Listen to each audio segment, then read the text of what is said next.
আসসালামু আলাইকুম। কেমন আছেন সবাই? আশা করি ভালো আছেন। আপনাদের সাথে একটা কথা শেয়ার করি সেটা হলো, আমি আগে YouTube এ ভিডিও ছাড়তাম। তো আমার YouTube আইডি ব্যান হওয়ার কারণে আগের মতো ভিডিও ছাড়ি না। ভিডিও ছাড়ি YouTube এ ২-১ টা ছাড়ি। আগের মতো সেরকম ভিউ হয় না বা সাবস্ক্রাইবও হচ্ছে না। তো কিছুদিন আগে একটা শর্ট ভিডিও আপলোড করি। সেই শর্ট ভিডিওতে এক লোক এক ব্যক্তি কমেন্ট করে, "ভাই, বলমারির ভাই, আপনাদের বলমারিতে খুন-খারাপি রাহাজানি বেড়ে চলেছে। রাস্তার ধারে যে সকল গাছপালা আছে, সেই সকল গাছপালা কেটে লার্কি হিসাবে ব্যবহার করছে। এই সকল সংস্কার করেন।" ভাই, এই সংস্কার করার তো তৌফিক আমার নাই। তবে একটা কথা বলতে চাই, আওয়ামী লীগের পতন হইছে, বাংলাদেশে একটা সরকার গঠন হইছে। এই সরকার কিন্তু বাংলাদেশ চালাইতে পারতেছে না। এই গণ-অভ্যুত্থানের পরেই বাংলাদেশে খুন-খারাপি বেড়ে চলেছে, জাগা দখল, টেন্ডারবাজি, ঘুষ-বাণিজ্য ডিজিটালভাবে হচ্ছে। মানুষ আতঙ্কে আছে, ডাকাতি, চুরি, ছিনতাই বেড়ে চলেছে। শুধু বোয়ালমারীতে না, ফরিদপুরেও না, পুরো বাংলাদেশেই। তো সর্বশেষ যে কথাটি বলতে চাই, বাংলাদেশে যদি সংস্কার করতে হয় বাংলাদেশকে পরিপূর্ণভাবে, তাহলে অতি দ্রুত নির্বাচন দিতে হবে।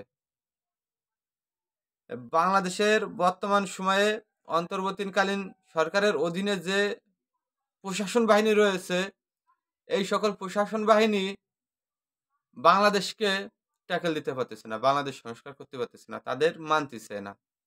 অবাধেই ২ নাম্বারি কাজবাজ করে যাচ্ছে। প্রশাসন কত ঠেকাবে? দীর্ঘ ১৬ বছর যে প্রশাসন ছিল, সেই প্রশাসন থেকে অনেক প্রশাসন পর্দার আড়ালে চলে গেছে। চাকরি থেকে বহিষ্কার হয়ে গেছে, চাকরি ছেড়ে দিছে। কিসের জন্য? অপরাধ করছে। এই অপরাধের সাজা নিতে হবে বিধায় চাকরি ছেড়ে চলে গেছে। বাংলাদেশে বাংলাদেশে যদি ১০,০০০ পুলিশ থাকতো, তা ৩,০০০ পুলিশ ধরেন চাকরি ছেড়ে চলে গেছে।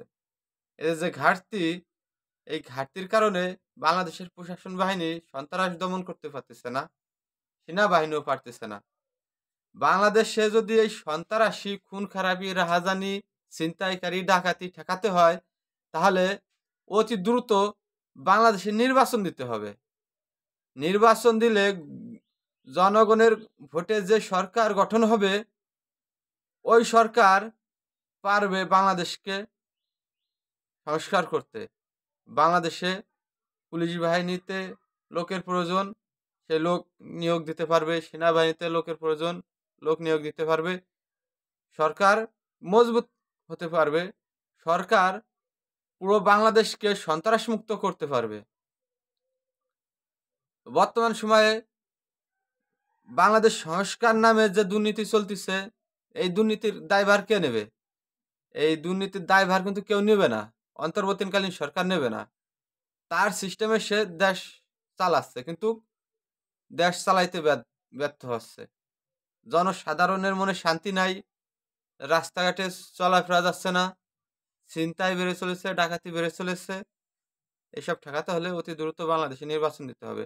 যে দলই ক্ষমতায় আসুক, জনগণের ভোটে যে সরকার আসবে, সেই সরকারই পারবে বাংলাদেশের ভাবমূর্তি ফিরিয়ে আনার জন্য। যদি অতি দ্রুত বাংলাদেশে নির্বাচন না দেওয়া হয়, তাহলে বাংলাদেশে যে অবকাঠামো রয়েছে, ধ্বংস হয়ে যাবে।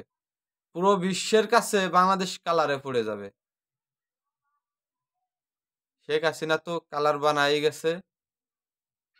তারপরে যতটুক সাদা আছে, এই সাদার উপরে কালা ফেলানোর জন্য বর্তমান সরকার যথেষ্ট।